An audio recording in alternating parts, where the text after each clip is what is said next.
Toghrul from Scroll team, and to kind of just to briefly go over. So Scroll is a ZK EVM that is also very much up and coming, and then Toghrul has been one of the passionate advocate for Scroll, as well as like passionate advocate for the definition of rollups in general. And I'm not sure if you're going to talk about it today. I believe not so much, but he's been very active on that front. And so yeah, Toghrul, well, stage is yours. Feel free to take it over. Hello. Yeah, thank you. Well, let me just share the screen before.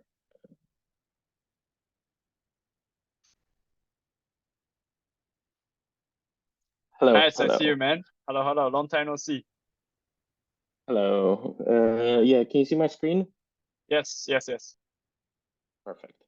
Hello everyone. My name is Toghrul. I do research at Scroll. I mostly focus on the protocol side of things. So I work on the bridge design, protocol decentralization, etc., etc.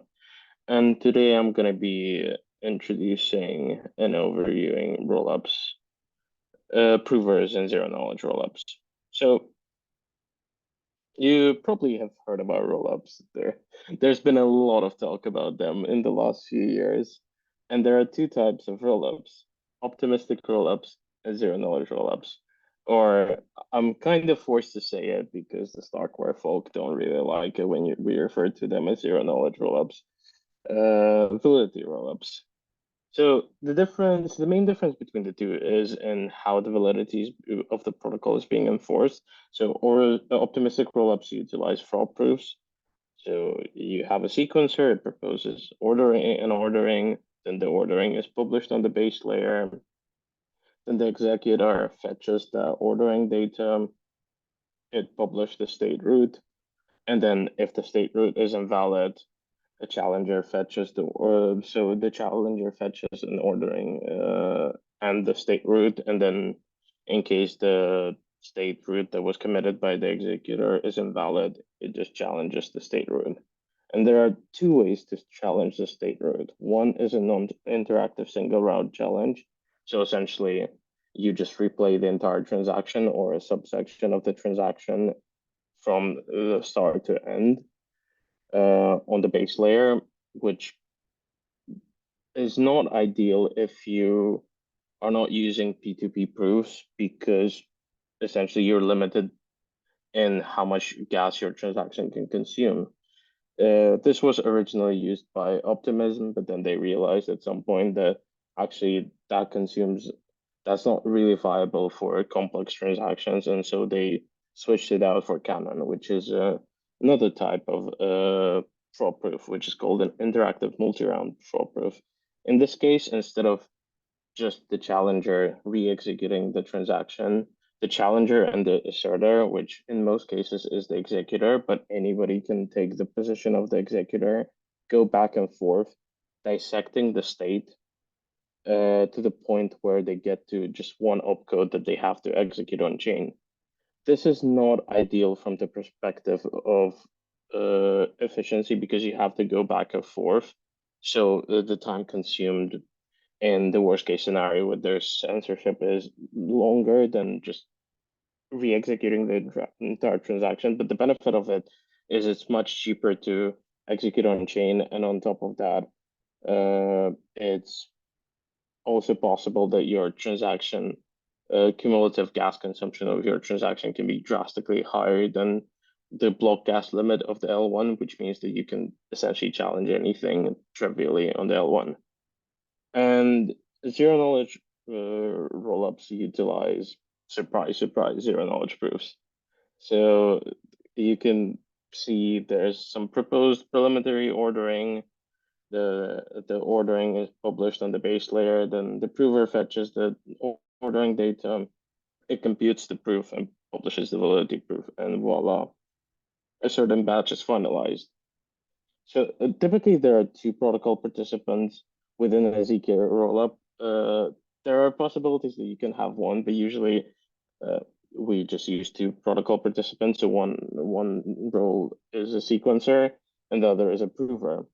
And a sequencer are responsible for defining the preliminary ordering. So essentially, they are in direct contact with the users.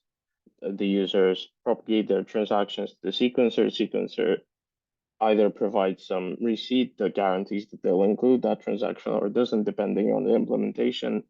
They combine those transactions in a batch and then publish the batch.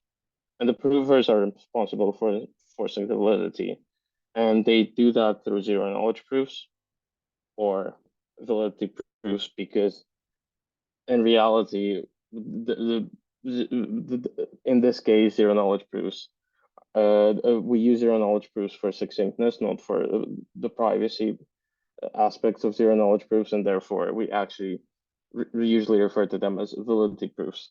And basically, the validity proofs allow the L1 to succinctly verify that a certain state was committed without re-executing all the transactions. And proving can be competitive or it can be collaborative. So what I mean by competitive proving, it essentially emulates Nakamoto consensus. So you have multiple different entities that compete to have their block included in case of Bitcoin. And in this case, you have multiple entities competing to have their proofs submitted and finalizing the block that way. The there's a drastic disadvantage with this approach is in the context of provers, competitive proving is centralizing. And the reason for that is unless you insert some form of randomness, unlike Nakamoto, the most efficient prover is always going to win. So in Nakamoto, your probability of having your block selected for a given height is proportional to your hash rate percentage in the network. Whereas in here, your probability is essentially 100% if you have the most efficient prover, unless there's some networking issues for you, etc., etc.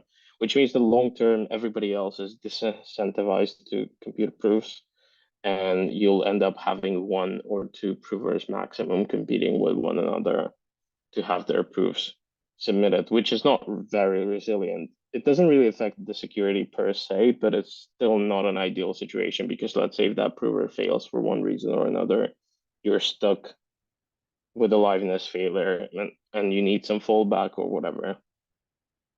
And collaborative proving assigns a prover per batch. So think of how Gasper in Ethereum works.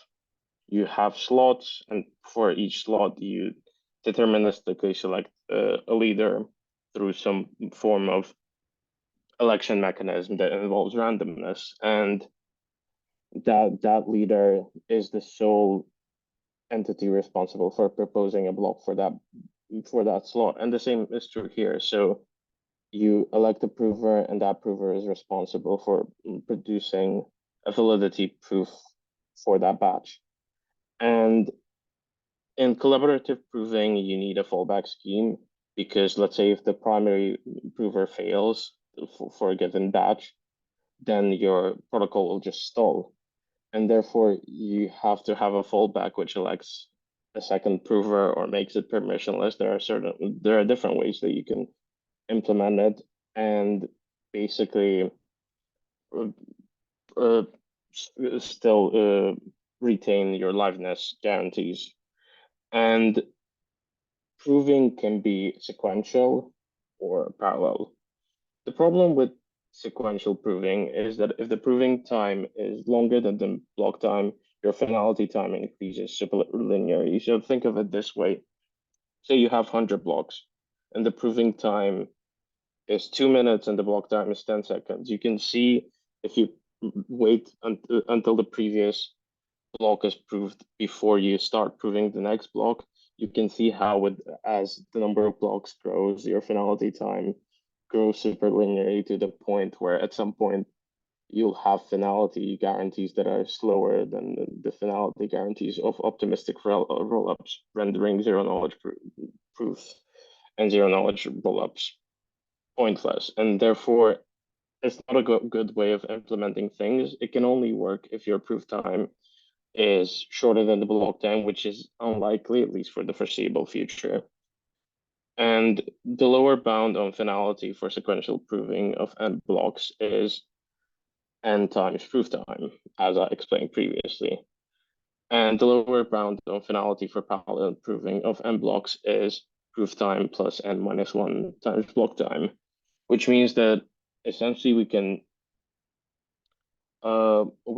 decrease the finality time drastically by assigning as many blocks to different provers in parallel as possible, and then either verifying those proofs separately, which might be costly, or taking some additional time and aggregating those proofs and basically verifying one single proof at the end, attesting to the validity of n blocks. And the more blocks you add to this, the the higher the throughput and the lower the cost, assuming no other bottlenecks. And you can think of parallelization in this case similar to how Celestia works with light clients.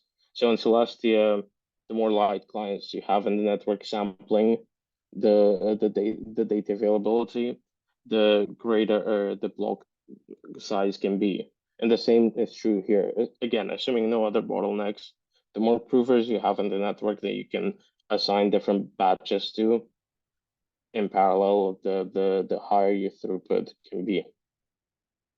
And now an interesting question. How do we incentivize provers? So we can just allocate a fixed percentage of the protocol revenue to a prover of a specific batch and call it quits. But the problem is that doesn't really account for MEV. And it's likely that MEV is going to be a large percentage of the protocol revenue. So protocol fees may be, depending on how the specific rollup is implemented. You can have token emissions, et cetera. But long term, it's likely that MEV is going to be the predominant source of profitability for the protocol. And therefore, you end up with a system that is completely imbalanced in terms of incentives because the sequencers control all the ordering, and therefore they get to order the transactions the way they want to maximize their extractable value potential and just keep a large chunk of that profit to themselves, which means that if people have a choice later between becoming a prover and a sequencer, they're likely to choose to become a sequencer because it's just more profitable. So what is the solution? Well, I refer to it as prover sequencer separation. And it's based on proposer builder separation that is proposed for Ethereum.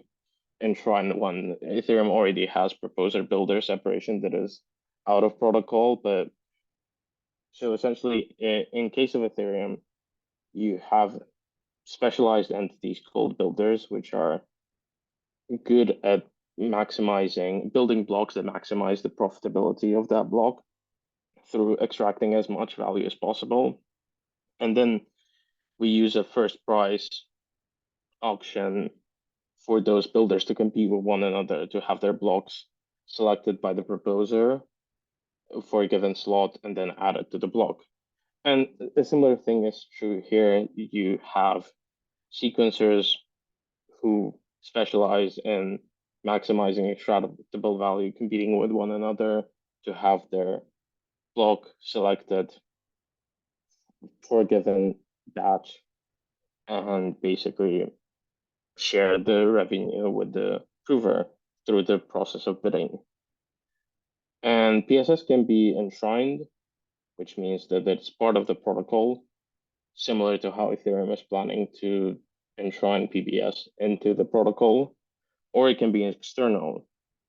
And there are downsides to both approaches and upsides to both approaches. So in case of enshrine, it more clearly defines the role within the protocol, meaning that you can it's easier to for the protocol to participants to know who's performing what role and how many sequencers you have at a given time producing blocks, etc. Whereas, but the downside is that it's relatively complex and it requires two separate roles.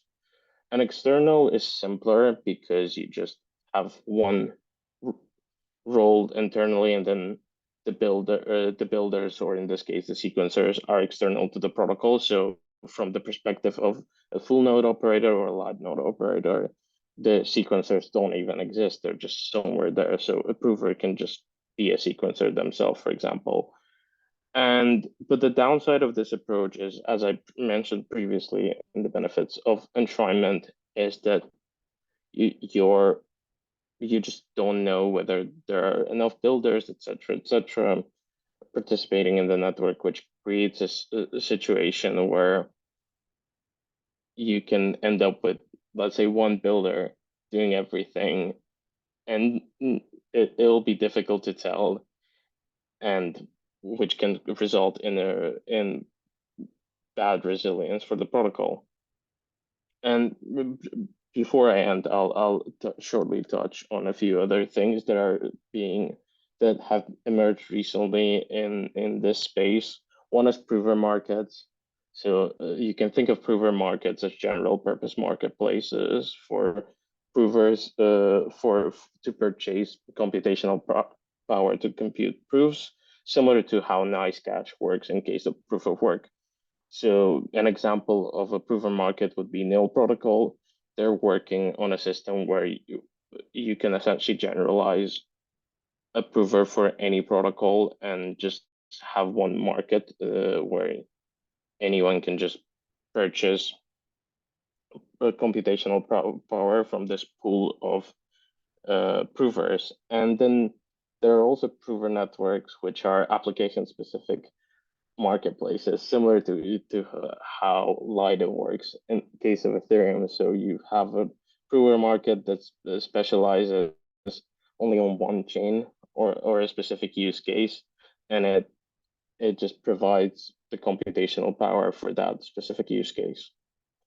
So thank you for your attention, and feel free to ask any questions. All right, thank you, Toghrul. I guess it had a lot of touch point with PBS, with the PSS. And one thing I kind of also wanted to discuss briefly with you about was the fact that you did mention like the builders of the block could well, the sequencer of the block could also centralize in a way, in a similar way that the builder on L1 can also centralize. So how do you foresee sort of like I guess the centralization factors around like builder centralizations, or the sequencer centralization in this case for the L2s? So in the case where you have enshrinement, centralization is more difficult because you can, let's say, set a certain minimum amount of sequencers that the protocol should have. So let's say 20 or 30 or whatever.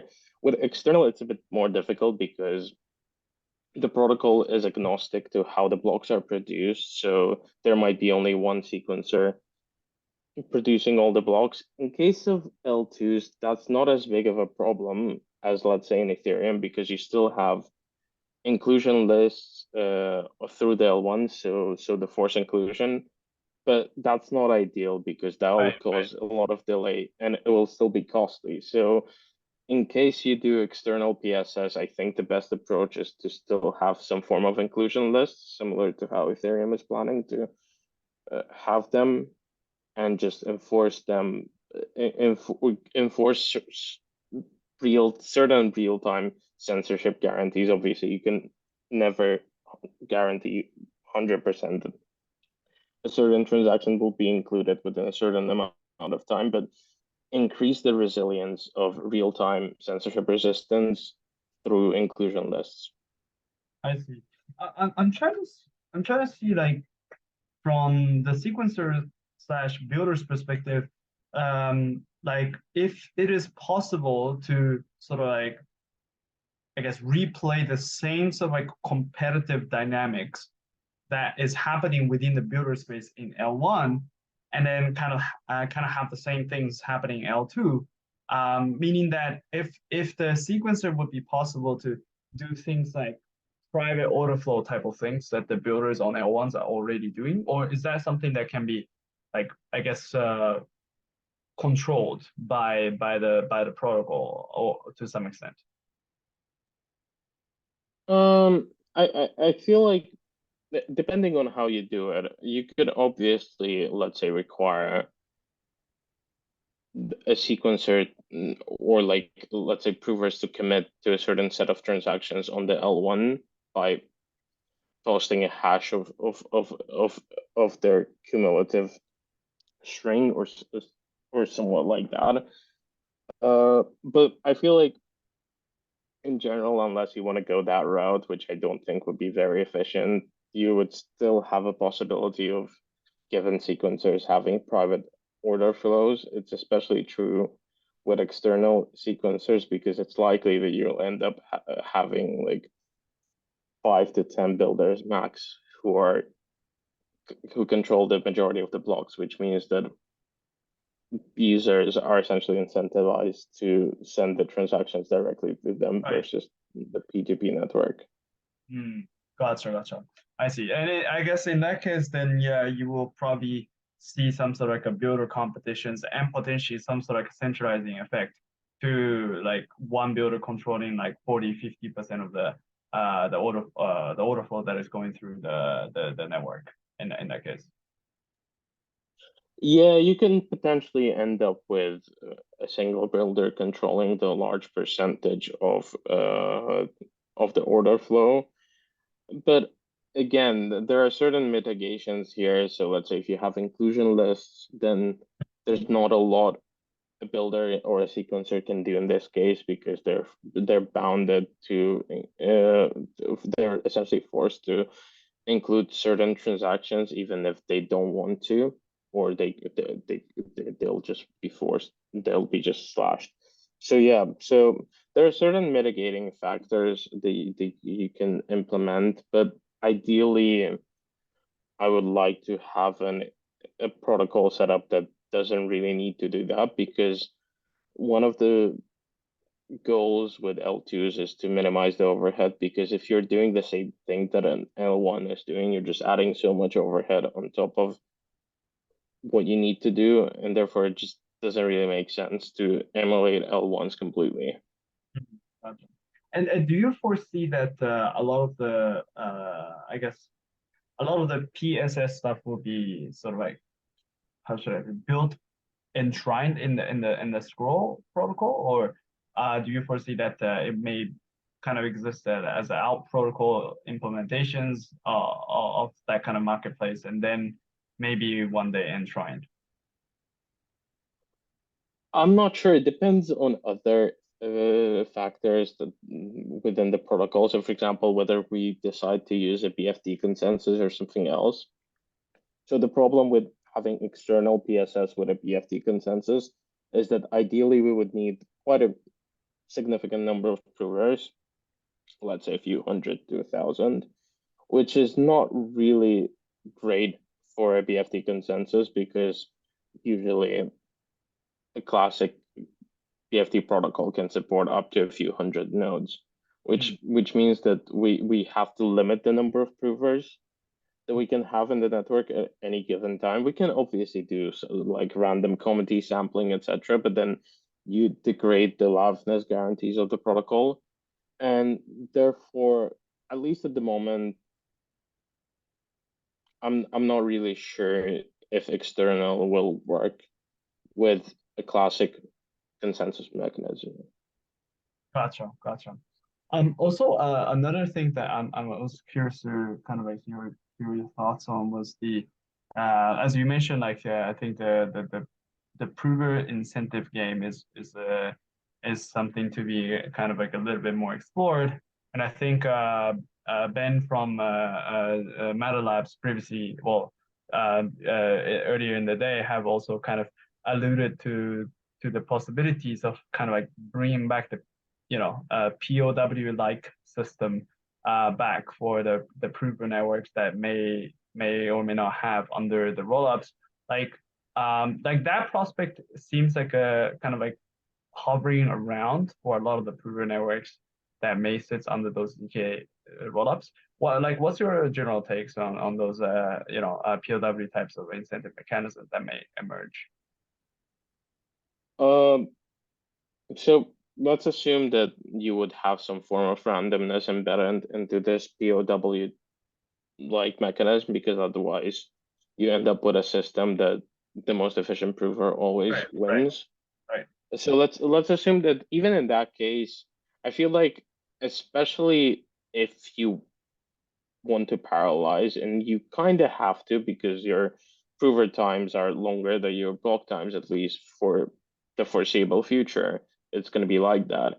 And therefore, if you have a POW like mechanism, you would have to prove sequentially, which one results in a lot of prover energy wasted, computational energy wasted, because only one proof will be used at the end, and two will result in finality times growing super linearly with the number of blocks that are being proved. So I'm not sure if that's the right path, at least for now. Long term, I'm not really sure, but again, I feel like collaborative proving, where essentially provers depend on another prover to compute the proof, and they collaborate together and then aggregate the proofs and post them on chain, just makes more sense because it's much more energy efficient, and it maximizes the computational power that you have to compute the proofs. Gotcha. I think it's really interesting because I've also noticed like a similar kind of like discussions around, well, here we call it proof of sequencer separations, but I think in the landscape, in the lands of Aztec, I believe they also have some sort of like a similar implementation of like B52, which also kind of have this like same dynamics. Do you have any sort of like comments or thoughts around like what the Aztec lands are happening with that the proof of sequencer separation work there? I actually, funnily enough, I had a call with a couple of guys from Aztec a few weeks ago about Ah, this specific thing, because we were just catching up about their approach and how it yeah, differs from yeah, what we're thinking, etc., etc. Yeah, I feel like a lot of L2s are, especially ZK rollups, are going to converge on the same problems at the end of the day. And so, and I feel like we'll have one or two winning solutions that everyone's going to adopt at the end. I see. So basically, you're saying like someone is gonna come up with the proposals, everyone will look at it and they're like, oh, maybe this would be cool to actually use, and then people start to kind of like standardize across, right? Yeah, Yeah, I feel like maybe two max, but I don't think every single rollup is gonna have a drastically different decentralization approach to decentralization. gotcha. Okay, well, I guess that's probably also the community driven research part that's gonna hopefully come in handy for everyone in this research phase. So yeah, I guess that's gonna be exciting. Well, I guess in the interest of time, I will have to wrap it up. And Toghrul, thank you very much for coming today. I'm very honored to have you here for the talk and sharing about the PSS. And again, looking forward to any future research that may come out of Scroll as well. Thanks for having me.